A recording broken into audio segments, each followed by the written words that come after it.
go. Okay, so it looks like we've got Charles is on, Lisa's on, Michael, Jenny, Joel, Peter, and Stan. So thanks, everybody.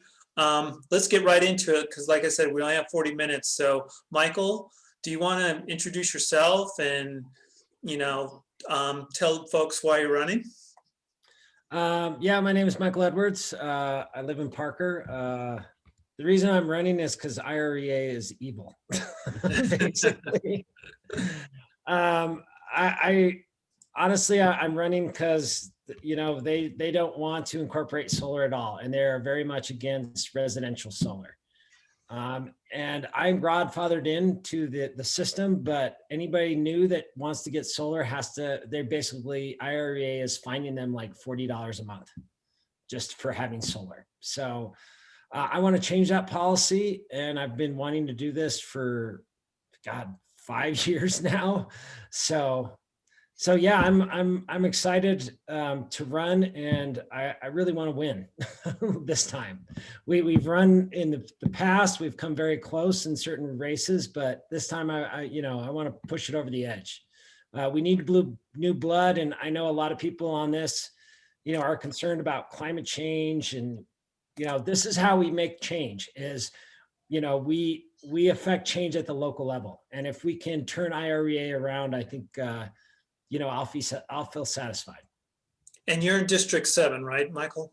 Yes. Yeah. Okay. And that's like Parker, Stonegate area, right? Yes. Correct. Okay. All right. All right. Well, why don't we just go around and just everybody do a brief introduction. So I'm just going to call your name. And if you just maybe give like a minute, tell us who you are and why you want to be part of this group. So Lisa, let's start with you. I knew you were going to do that, Michael. You're the first one on the participant list. So I'm just going down. Yeah. My name is Lisa Neal Graves, and I recently ran for county commissioner. And I believe that there's some strategies that you can employ, Michael, that take advantage of the work that we did, the groundwork that we did there. So I don't live in Parker town, you live in the town of Parker. I live in unincorporated Parker. But because that race is countywide, there's some data that we can look at from those experiences that I had that will be incredibly helpful. That'll be awesome. By the way, I forgot to say that's what I do. As I'm a bioinformatician, which is kind of a fancy word for saying I do data science on biology. So I'm all about data. So anybody has data, send it my way. I'm all good with that. So Lisa and myself, and I know a few others here, we're all data geeks, so we'll definitely be able to help. So next on the list here is Charles. Why don't you go next? Yeah, I ran several years ago in District 7. Oh, you did? Our district, yeah. Awesome. They beat us up pretty bad, but it was worth it. I got into Westward, the article in Westward out of it. All right. Thank you, Charles. And Jenny, you want to go next? Sure. I am a computer scientist, data warehouse professional, but I'm mostly just mountain biking now. So, but anyway, I was a campaign manager for the failed House 39. And what I've been doing lately, here, I'll turn on a camera. Oh yeah, see, I know you can't really see me because I still have my green screen on. But I wanted to send out something Stan wrote up on IREA that's on my website. And I also have a Twitter account. So basically, we've been trying to get electric vehicle adoption, and we do not want to power our electric vehicles with Comanche 3. And I've been tweeting about Comanche 3 a lot, and I mention IREA a lot, and they have noticed, and they don't really like it. They send me snippy little things. And anyway, the other thing is, with IREA, we're paying this this demand fee that's just not legit. So I went through our bill and wrote up Stan's things on that link. So if anybody doesn't understand the billing, they can look at that. All right. Thanks, Jenny. Stan, you want to go next? You're okay. I'm Stan Sunderworth. I'm a retired physicist, and I spent a lot of time. Well, I spent time in the U.S. government, but I actually did an internship in college at the Solar Energy Research Institute, which is now NREL. As Jenny said, we're very involved in EVs, and we have 40 solar panels on the house right now. I've been very concerned about the demand fees, especially for people who have EVs, because it's the structure of the demand fee, which is not time dependent, discourages people from charging their cars at night when energy is cheap, and it's doing exactly what the IREA should not be doing. It's costing the co-op money the way they have their structure. And I've done a lot of research on how the demand fees are assessed around the country. Generally speaking, they're only assessed against commercial users, and commercial users that have high demands that are continuous during the day, a factory that runs all day.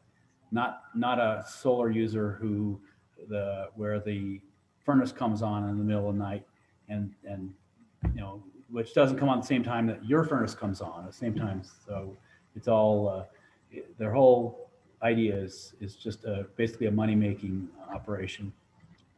Anyway, I won't go into more details, but in most states, what they're doing is illegal. And in fact, the only regulated utility that is doing this was recently ruled by the Kansas Supreme Court that was illegal, but they're charging a demand fee to residential customers, that it was unfair and it was illogical. So anyway, I just want to I want to work to repeal that. I've talked a lot with Mike Kempe, who's the District 1 representative, and he's really more of a utility scale solar guy. Solar farm guy? Yeah. Yeah. And that's his. Yeah, he's not on our side. I know you think he is, but he isn't. He is not. No, I agree. He is not. He's better than the rest, though. He's better than the rest. I don't know. I think he's kind of the worst because you think like he should be that way, like he should get this, and he doesn't. Yeah, I mean, as far as residential solar, I agree. Yeah, he's definitely not in favor of residential solar. Right. So, and he talks a lot about getting rid of LFA, but it never happens. So, yeah. So anyway, I just really want to change this organization and get it to be more efficient for the rate players and more fair for the solar users, and to encourage, a rapid adoption of more green solutions. And I think right now, the fact that we have this disaster with Comanche 3 that's been broken for a year. Right. And they didn't admit it till just this last newsletter. And, I'd heard about it from other sources back as early as September, but they finally admitted it. And therefore now they're buying power at much higher rates, which means they should be reimbursing us at higher rates. Yeah. All right, Stan. All right. So I just got to be respectful of time. So, Peter, you want to go next? Yes, my wife Maggie and I worked on the previous Change IREA campaign with Michael Hayes and the other candidates, and definitely support flipping the control of the board. I am curious in terms of trying to understand more what pressures have occurred on the board over even the last couple of years. I'm hoping I'm seeing some changes within the boards, some of their positions, but again, it seems like an information black hole to be able to try to get information out of the IREA co-op that I'm a part owner in, so. All right, thank you, Peter. Joel, you want to go? There he is. Joel, I think you're on mute there, Joel. Joel, Joel, are you there? Joel, Yeah, sorry, I just came back to you. yeah. Thank you for letting me hang out with y'all. I am Joel. I'm based out of Grand Junction. I'm a 15-year campaign guy, kind of around Colorado. I currently have the dumb luck to get paid to help visionary rec candidates around the country. Our very quiet organization is called Reset. That's the acronym. Some of you, I think, worked maybe lightly, not deeply, with my predecessor, a woman named Emily Bowie, last year, or in 2019, that is. We have a brand new toolkit. It is fire ready. We are testing it in 4 markets, and if y'all want to be one of them, our primary contribution is that we provide a candidate and campaign planning and execution toolkit that I'd love to hear Lisa and Jenny's thoughts on it. I think it's so damn good you could run a state house race with it. I mean, it is that sophisticated and comprehensive, but the whole purpose of that is to make life easier as you, the candidate, encounter an election, and to help you run a much more sophisticated campaign than your opponent. So it's lovely to be here, and thanks everybody. All right, thanks, Joel. And I think, Joel, you're part of Sandy's Rocks Productions group as well, right? I don't know those words, sorry. Oh, okay. I was kind of, I thought that is where I got your name from, but There's a famous Boulder journalist with my name. He's about 60 years old. That might have been it. okay. All right, sounds good. All right, so like I was saying, I think the agenda for tonight, so we heard from Michael Edwards, who's running in District 7, right? But we do need candidates for these other 2 districts. So Peter, right? What are you in District 3?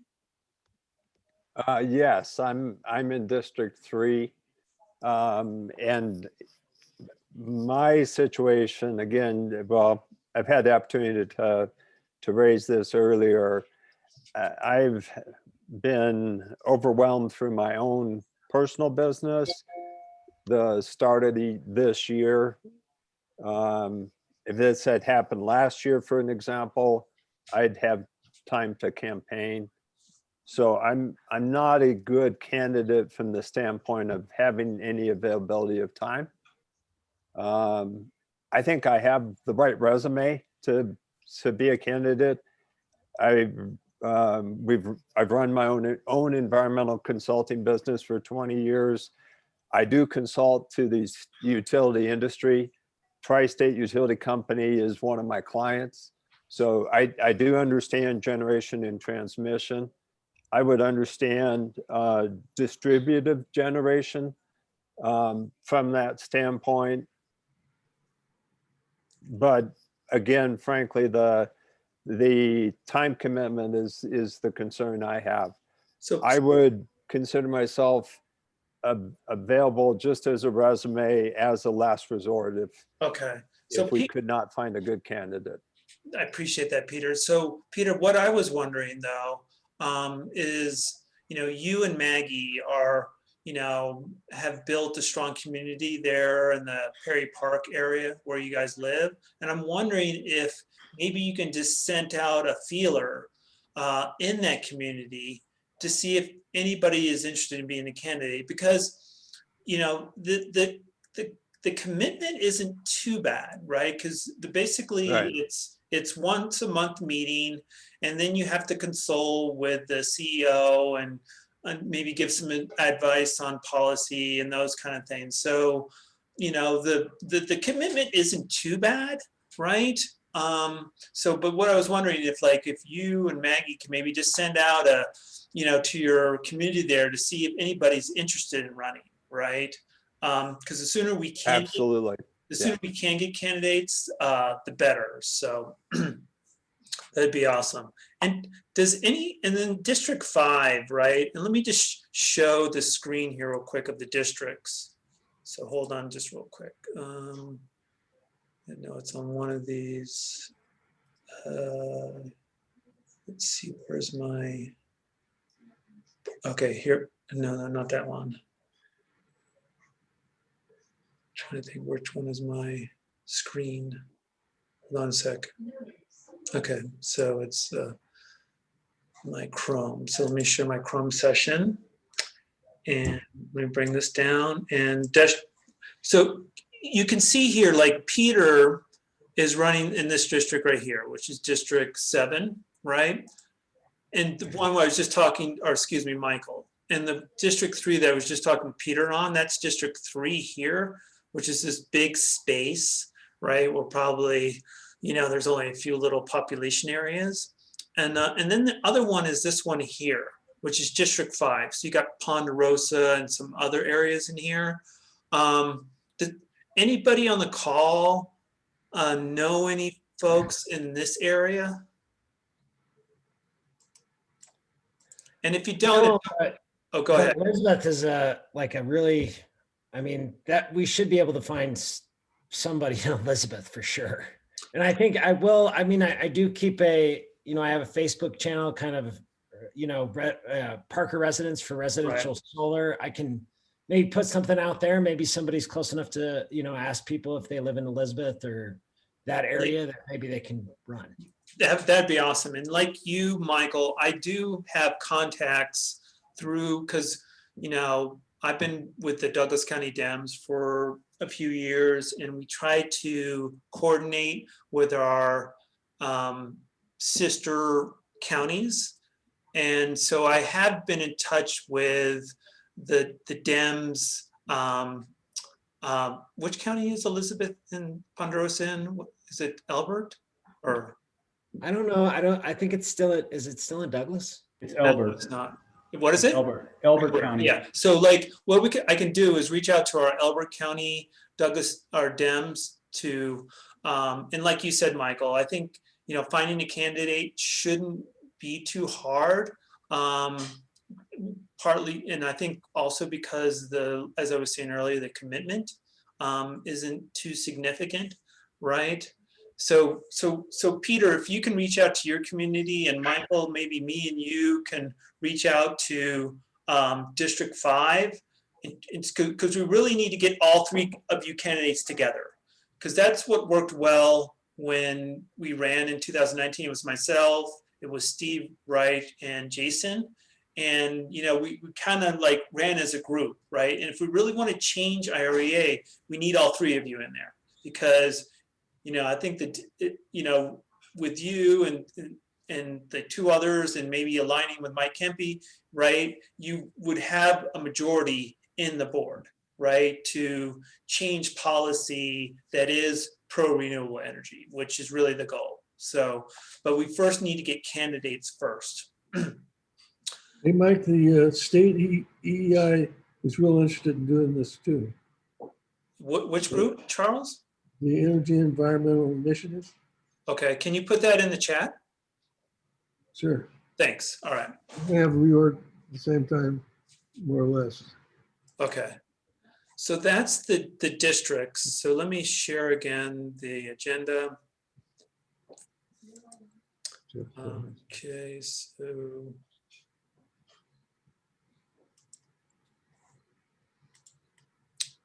Okay, so what my personal feeling is that when I ran in 2019, there was another gentleman that was running before me in District 4, and then about a month from when the ballots went out, he decided not to run, right? And he asked me, he said, Michael, can you run? So literally I had 1 month to try to do what I could, right? And so Lisa, who's on the call, was part of my team, right? So basically what I did is I said, okay, let me just find out all the precincts that make up my district, right? And I know in District 4, I had 26 precincts, okay? Then for each of those precincts, what I did is I got a list of the Democrats and the unaffiliated voters that were in each of those precincts, right? And just within the 26 districts, 26 precincts that made up the district that I was running in, I had about 5,000 just Democrats, 5,000 Democrats. And what blew me away when I saw the results, and I'll share you the results from the election. So let me just bring up this file here. Where is it? Here it is. I'm going to share this with you. So in my District 4, right, this was the tally of the votes. Timothy White, who's actually the president on the board, and he's been a Republican, strong Republican in the Castle Rock area for many years, right? And just within a month, right, I was able to, get this many votes. But look how few votes there is. Total, us two together was just about 3,000, and there's close to 5,000 Democrats in this district alone, right? So what I found out also is that even though Lisa and some of the other volunteers I had who were assigned to each precinct were like making calls and doing all these things, is that a lot of people don't even realize that they have a ballot in the mail, right? And that ballot just ends up reaching their house and gets lost with all their other mail, and then it ends up being thrown away. That is why so few people vote. So in my mind, the strategy, right, should be, let me go back to sharing the other thing here, hold on. So let me share again. Share. So if we can, get a list, basically get a group of volunteers that will be like per precinct, right? And what I feel would be very effective is as soon as the mail ballots go out, which is on March 25th, right? That's when you contact people saying, I know you received this IREA ballot. We'll have a script put together. I'm just, paraphrasing here a bit, is that, if you are a proponent of renewable energy, vote for this person. Make the message simple, right? Because if you can even get the people on the phone or other methods, you want to make it simple and easy for them to understand, and just say, you have received this ballot in the mail. And I'll show you what the ballot looks like. I can share that as well. So let me share that and I'll show you what the ballot looks like. Okay, so the envelope looks like this, right? It says official ballot enclosed. It has IREA, and the actual ballot inside looks like this. Let me share that. And you can see, it's this is what the ballot looks like. So if you, zoom this in a little bit, which I'm trying to do. Oh, here we go, finally. Come on. Okay, you can see here, like, my name and Timothy White. So we even have things that we didn't have from the last thing, which is to actually show what the ballot looks like. And, it has a sleeve as well. So if we can just bombard people from March 25th to when the ballots are due on April 23rd, and if we can just get like, 2,000 votes, right? Just, in each district probably is different a little bit, right? But I'm thinking if you get at least 2,000 votes, you will win, right? So if we can get a list of volunteers together, and each of those volunteers get assigned to each precinct, and you keep calling those people to say, you've received this ballot, please vote for this person, right? And then, you need to get it turned in by April 23rd, right? And that's the strategy, right? You're just you're hitting the people when the ballot reaches their house, right? Because what we did before, and when I ran before, is within that month that I had, we broke it up by precinct. We got all the lists, similar to what I'm proposing here. And the people were calling, but it was calling before the ballots came out, right? And when I saw how few votes got turned in, I'm just like, you know what? A lot of people just didn't realize that they had these ballots at their house and they could turn it in. So that's why I feel if we, use the same data method, but then approach it a little bit differently, I feel it's a winning strategy. Anybody else have any thoughts about that? Oh, I was just going to say that maybe the first contact should be just before the ballots come out, so people are kind of looking for it, because otherwise they might toss it. I get a lot of mail that's junk mail that says official ballot, official questionnaire, and it's junk. It's a appeal for money, and so we need to kind of make people aware beforehand. Hey, a ballot's coming out. Keep your eye out for it.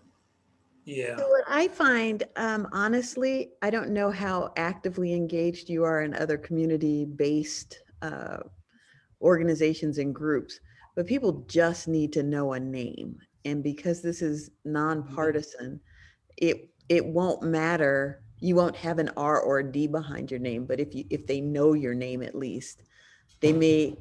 What I find is that it's very low information. People are really not going to spend a lot of time researching.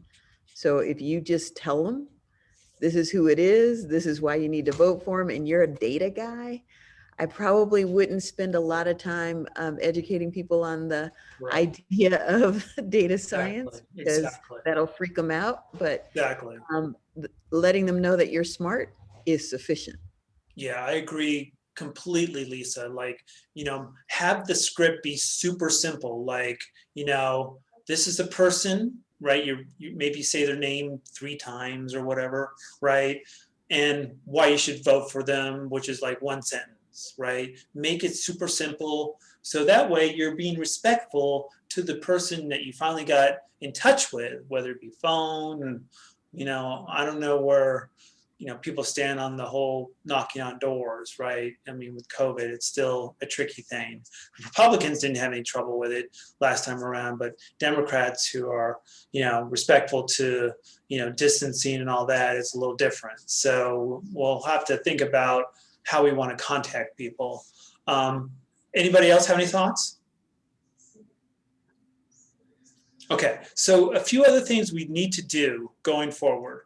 So we do have a Change IREA website that was from 2 years ago, and it needs to be updated. It's got the 3 candidates, including myself, that ran 2019 still on that. So we need to update our website. And Bob Blackman is the person who has access to update the website. So, Michael, did you know Bob at all? Yeah, I did. I worked with him. Have you been in touch with Bob lately? I haven't been in touch with him lately, but I can reach out to him. Okay. Yeah. So if we can get in touch with Bob, and then if he doesn't want to do it, maybe he can give rights to somebody else who can update the website. That would be good. And then, like what we did before, we did bios, literature, I think are things we need to start looking into. And then, next steps, right? So we've got about 4 minutes left before the Zoom ends. But what I'm thinking next steps should be is set up weekly meetings, because it's kind of get crunch time, right? If the ballots are coming out on March 25th, right? We just got basically another month or so to organize. So that's why I feel like weekly meetings are needed at this point. Start gathering lists of the precincts per district. As I said earlier, update the website.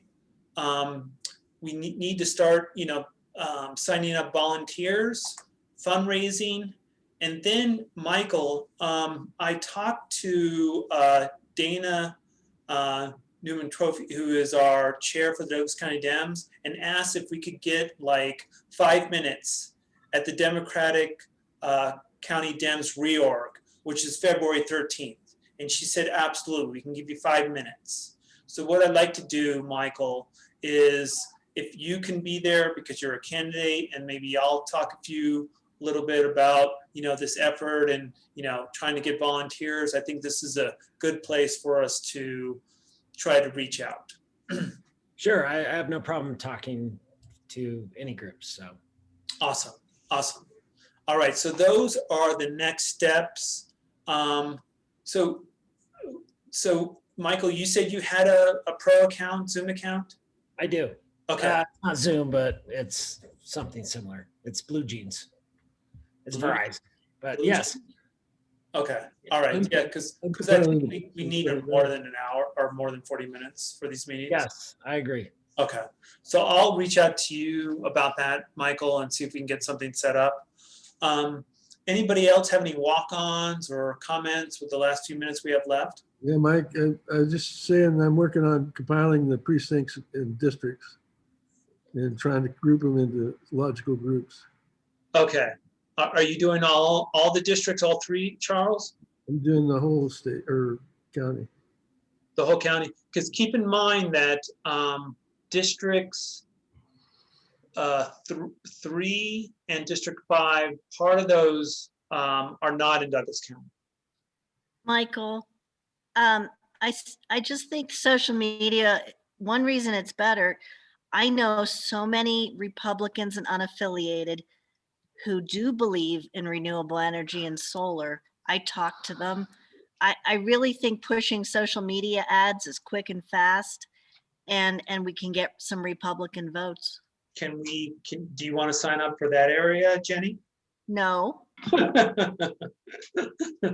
You sure? I'm not looking for more work to do. I'm just saying whoever the candidates are can do social media pushes. Facebook, you have to send in you have to go through their process using your own legitimate name. Yeah. And I don't even use my own name on Facebook because I hate Facebook. And I just don't, Nextdoor. And then, there's YouTube. Lisa Neal Graves was using Yahoo. Yeah. No, Jamie Vandergriff, who was part of our group in 2019, she led our social networking campaign, and she did a fantastic job, using the different medias out there. So I've added that to our list, and so we get some young people who want experience and want credit. Sounds good. Well, we're just about to run out here. So again, I will send out notes via email, with the recording, with the next steps, information that we can share. And then, I'll work with Michael and we'll start setting up reoccurring meetings. So sorry to end on such a quick note, but I want to thank everyone for coming. Michael, thank you for running. And let's we need to get some candidates. So Peter, send out notes to your community, and Michael will start working with folks in Elizabeth, and go from there. So thanks everybody. Appreciate you joining, and we'll definitely be talking soon. Appreciate it. Great meeting y'all. Hey, can we get a round of applause for Michael? I prefer a beer. Yeah, no. Thanks, Michael. All right, guys, take care. Thanks. All right, later.